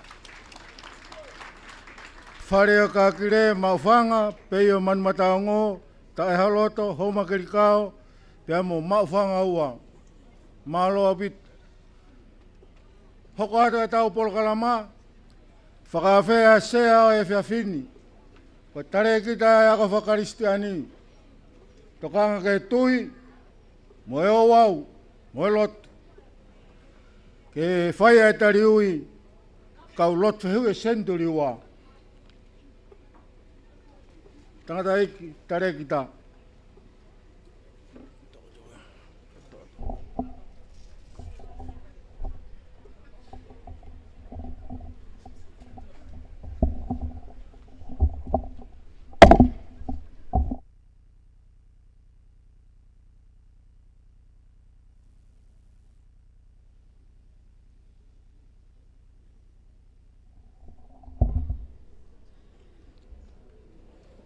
Kore ke u Maamaloa I pe ngai tala whakatapu. Maamaloa ki ngahi tau tupu. Ka taki mai mauwhanga tau whaasimu ai tau Polokalama. O lewe te mo alu. Ngane tak maari au bitoi ha mo exisong na whai. Oe Polokalama ka tau konga koe ni. Fotu peheni koe tariui. E kau lot whehui. He potunga aue. Tau nei tau whanonga mai, teo e kātuanga senturi en lotu, mo e tokanga mawahe, e pot ngā ue ke whailongai, ai kakai, mo teke, ai tautupu, mo e whanau o te ki ai ke nau lot whehu I loa he tau tohi kakai koe kau whanongo, ke nau hoka koe kau lot whehu Pai whihui mai he tokolahi kau talawomu kau whinumui koe hae lot whihui. Lot whihui I kamataanga e siasi koe ki kakai na nau mau e nge esi e lotu. Nge esi. Tau nau loto ke mau hakakano. Moha uho, moha mouyo fo'ou. Pe nau loto ke nau mai ka Siasi Uesiliana ke nau kamata ki tākanga koe a kiloa koe kau Uesiliana. Ui ngai au tau whaamu ki tau whoki ki he kamata anga na e o e mo ui na e whatu mi ai siasi. Ngai aha koe ni kakita iloa ki wainga koe ni koe mapu. Taimi koe na te lue holopeu whanonga ki he mapu ngai tata mai he katoa ki reka. Kaki aha koe ia koe mapu ka pau ka mapu wa inga o kuhinga ia. Koe ke whia mau ia ke te mau hafoi mapu. Koe mapu o kuia ia ki mapu koe. Ko hei e whai laini poto pia tuko mapu taki ua, taki tolu ki loto. Pia tau whana ia ke whingai pa ko hai e lahi taha ene mau ene whoi mapu. Ia ki mapu taha koe hawa ki mapu koe ia wano. Koe paka, tā I peki hui tapatolu, lo tū kia e mapu, pai ngofu angi hana whanai ke tau I he tapatolu, I he pana laini. Ka anua ki wainga koe ni, au kia e tolahe ni ia koe mapu wainga, koloa peha fo I sori ia ke te kau aki. He koe ke mahuinga ia pe te mau e fo mapu wainga, whana pe ke tau pe hala. Ko te mo whaia mapu mau, ko te tūku iwa ke te whanai ke mau ha te whoi mapu. Tau tala noa ke lot whihui, ko e mapu mau. Wharei mai ki tau tolu, whai tau paptaiso, tau whanonga haluai pe, mai whai paptaiso ko iau ke I wale. Whai sori ai pe, whiha ko mapaki atu he. Hala whanonga, whakawhitai ka pau ki aha whai mapua nei ki hao. Ka kui kehi lākanga koe I loa he tohi kakai a siasi koe kau whanongo. Kau kei lot whanongo pe. Tariu e kau lotu e ke tau lotu ke ilo ko hai rewa. Ai kakai kua whakapapau e nau mo ui. Kano ngā ke rea whakapapau ko hinga koe whakapapau aha nei whai e ho paptai sau. Tau amanaki. na o si baptaiso katoa pe ki tau tolu kei vare vare. E tau tali siasi e baptaiso kei vare vare. Kai ngai siasi ni to ki whamelu ku vai, whameleu ku he vai kai pulahi ia ki to ki papi kai hu ki siasi. Tau tolu na e papi pe koe kei vare vare pe. Kau kai ki ilo e koe pe kai mena e hoko koe. Kau kai misteri ia. Na e hoko he whai aha koe ia. O ku tuku mai e whainga maaria ke ia e aha peheni te ke whapapau ia i ho mo ui. Ke toko taha koe na e pekia he kolosi. Na e whai ki ai ho papitaisa. Na e papitaisa koe ki hene pekia. Pia ki hene toi tuu. Tau mawanga i uia. Koe whapapau ia e tau mo ui he. Tākanga i siasi. Koe ia koe. Koe bagi i whakarea koe tari ui. Te koe ulau atu pe. O ngā wāwhi mo e kakai programa e tohi kakai a siasi. Toko lahi, so pesete e ono noa o kakai whakatoa e siasi. O te kai ki nau lotu whihui ki nau toa. Pesete whanoa pe wofi ki ai, puna os lotu whihui. Sai te u eke atu. Hiki ni ma ke kau e pesete whanoa. Sai tuki lalo. Tuki lalo e toko ua koe nā. Hiki hake mo tolu o ke kau ke pesete ono noa. Hikai be malu moene rea koe koe lolo. Toko lahi an kaulu kusaa pahe tai mini. Koe ke ilo pe mou kau ki fe. Koe ke ilo pe ke imore more hoki fo i toa pe. Pe kua sori sori ia. Ai ki whakapapau pe koe haki fo i mapu koe ke mau.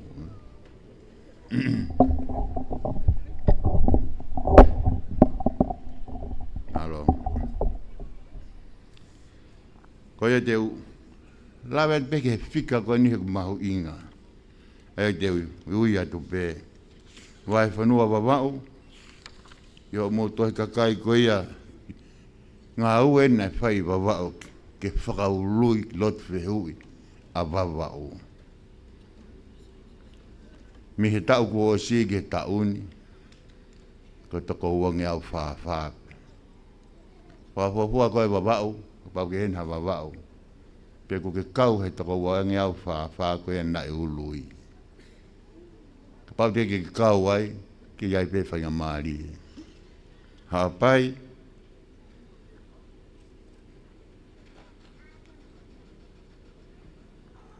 Toko te au ni matolu. Toko te au ni matolu na e ulu, na e whakahulo te whihui. I hapai mihi wanoa ua ni ma ki e tauni. Eua, toko tau noa eua.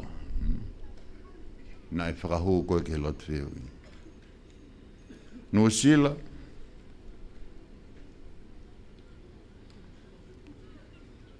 kata ko niwa fo'ou, toko wa fitu, niwa top tap toko wa tolu. Ko Nuusila, toko whaataha. Pea ko Amerika, e tohe kakai pe o e tauni ku mau, mo Australia, ka ke lawa whakahoa, pe kuiaha tup, pe kuiaha more. Mea beg tau mahenu koe whika koe ko rawa tu, koe whika ia ku whakapapau i ku mau. Ka pau teo whihu i atu. Ko stufa koe sio he mea koe tikite, i he siasi, i he kuata. Wangai whai whikau ata ki tikite, i kai. Ui ngau te kai ki lot whihu i koe koe kau. Ko ke kau haki kalas aho, ka pau te kai ki lot whihu i koe. Oia e whakaamu peke tau, toi wakai e mahu inga, tau omi o kau he siasi. Ka mahu inga ki tau ngoi. Koe memi pa kakato ki tau tolu, kai ki tau tolu ko whakapapau i tunga i tau mo ui. Tu taura he eki ko si sukaraisi, tau tua e tau amanaki. Koe haha whainga taa ti ke whepaki mo ia. Leso ni maari e koe ni me hua tori. Whiri ke tonu. Mahu inga e tau whiri, ke tonu e tau whiri. Ako hingai ko mahu inga i hono ngāwa ke pure anga e mea koe statistika pe koe ngāwa ke siasi e tohi kakai. Lava hai fika ko ia tala mai ka tau tolu. Pia ku fe tau ngai whalau maani. Ke tu unga mo ui. Rea be ki ai whare loto ngai hawhanga. O maho inga ke tala noa mo loto. Te tewe tau Polokalama koe ni ki he pule lulu koe loro tonga e konferensi a uluaki. Pule lulu koe ia e o wau tuku mai ki he patunga awe. Pita tau whenga ke whai hano tanu maki. Polokalama ako na whai he ako whai wa tonga tapu tuku ingata e presidenti tau tuwe whenga ke tanu maki. Toko lahi abito teke lot whehu ia. Whenga ki tau ilo ku iai hoki. Mau inga ki ilo ko hai koe. O te ke peheu ke mahino ka koe pe koe kau ki whe. Ai ke whakapapau. Ko te kotaha koe koe whakapapau ho mo ui ho tui. Tau tui iai amanaki le rei. Hange ke tau kawe ngā. Lau maari e mahani oni ke he tau tolu. Ke he tau katoa. Ma uiwi. Ma wanga iwia. O si haere hake e ki. Lau maari e mahani oni. Pai ha tau tāki e kina. Koe o tala monua te pe. Ki taimi koe ni o toe tau aho di pe ka pongpong. Me tau whanonga ke pule lulu wike kahau. Ia e Polokalama pule lulu. Polokalama koe ia whalot whare ia me ngawe. Ahe tau tupu. O tau tupu.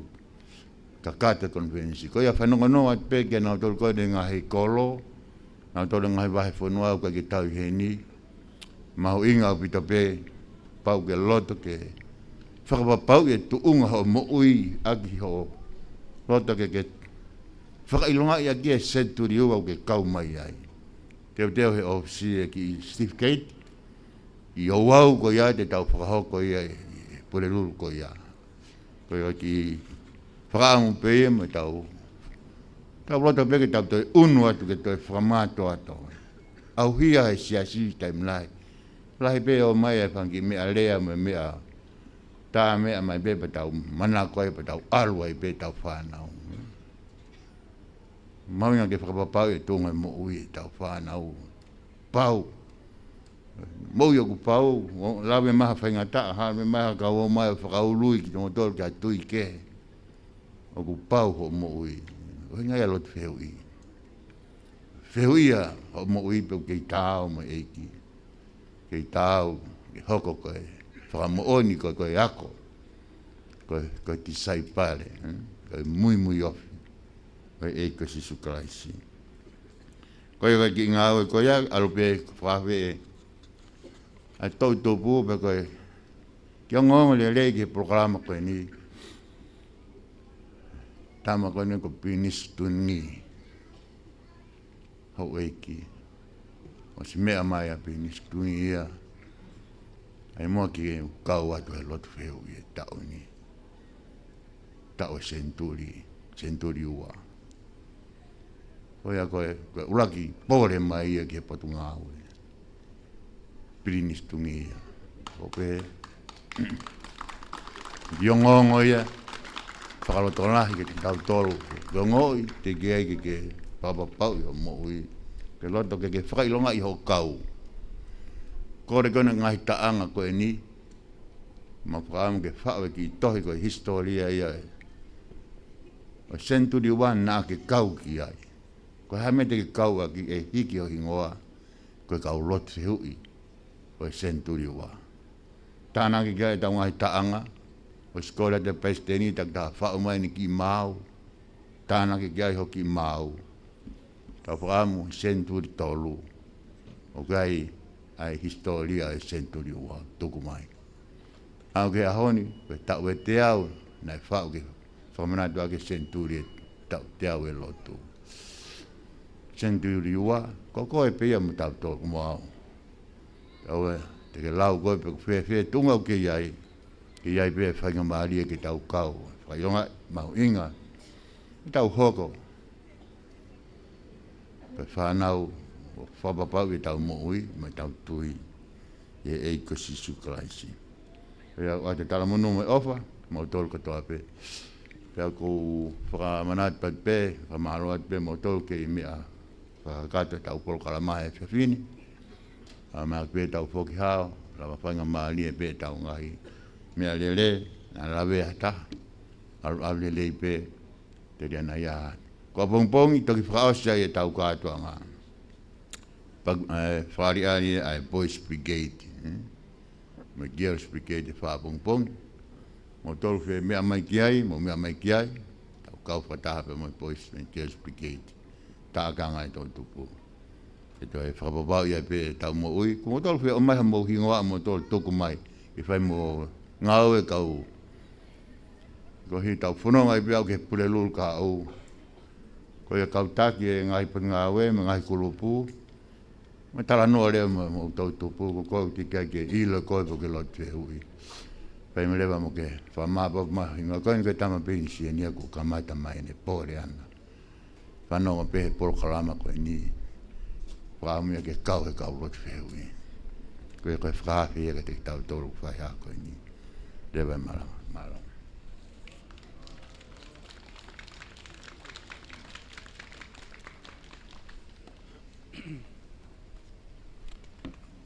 Whawhitai, e toi whawhitai i o tō mafi.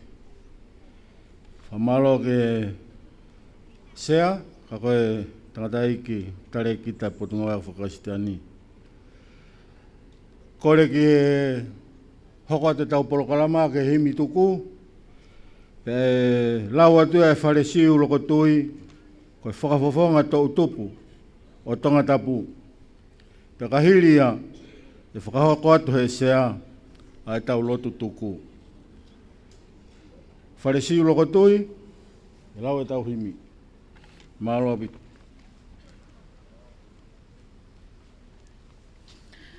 Koe wholofola himi e whakaosi aki, e tau Polokalama, ai konfenisio e tau tupu i he whiawhini. Kono whange au tolunga fulu maa fitu e wholofola himi, wha tolu fitu mō ka taki o mea hake ke tau hiva. Ai anga hala he mamao, nofo ha mumunoa, neongo peho o mau lao, e ngalo pe kotoa, foki mai, foki mai.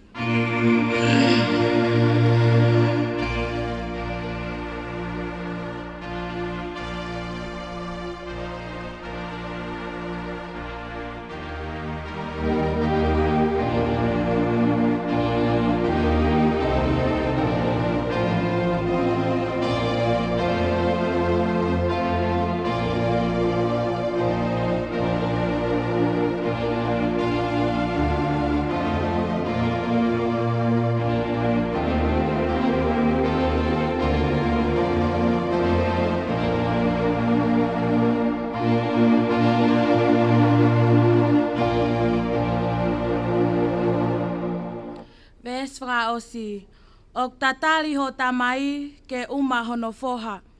Ke vave mai he hono ai, ha foki mei whai toka. Foki mai, foki mai.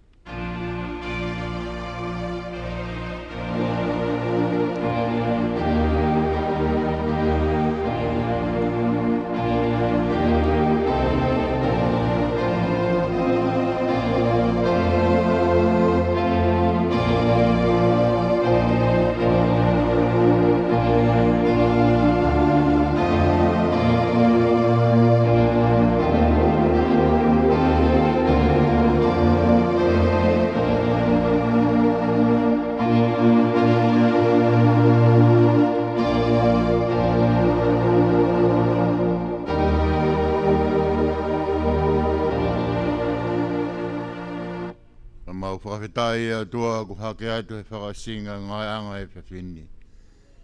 Whakawhitai a tua nā ke kau mai holau maari e ko mau iwi ai, mau mālohi ai, mau ai a hau māma ke ni tataki ki mau toru. Peko mau roto ia a tua ke ngahi re soni me ngai whia kau mau inga ho wholwhora. Ko hiwa aki, ko whakatata aki, ko rea aki he whanau ke te ki mau toru. A tua tongi a ki o mau roto. Ke toi whakapau ia e mau tupā ke mau hoko, koe ka u memi pa ka kato ki mau toru ke kai e siasi, ke kai ko tai mo tui ki a whiona. Mau whakamoeni ia he mau asia e la kanga e lotu e hui e siasi. A whei tauraro a whiona, ka whaki hao ki mau toru, maru ngai fa ngata ko to pe mo film ai pono nga pongina whakakato e whatungia ka tanga mo conference to tupu mo te ka ki atu whai hamau whakakato Kristo tau e ki ko Jesus Christ o whraha toko tamai pe mo e whio lau maari mo au ni kia te ki mau tolu ko toa pe o ta ngata. Amen.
Maamaloa pito. Mo mea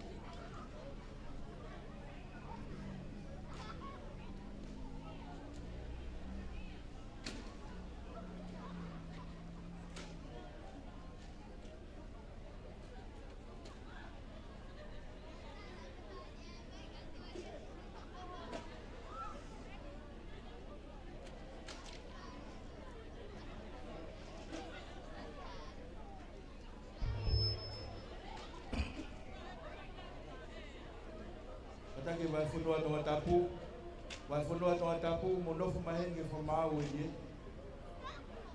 to tupu vai funua tonga tapu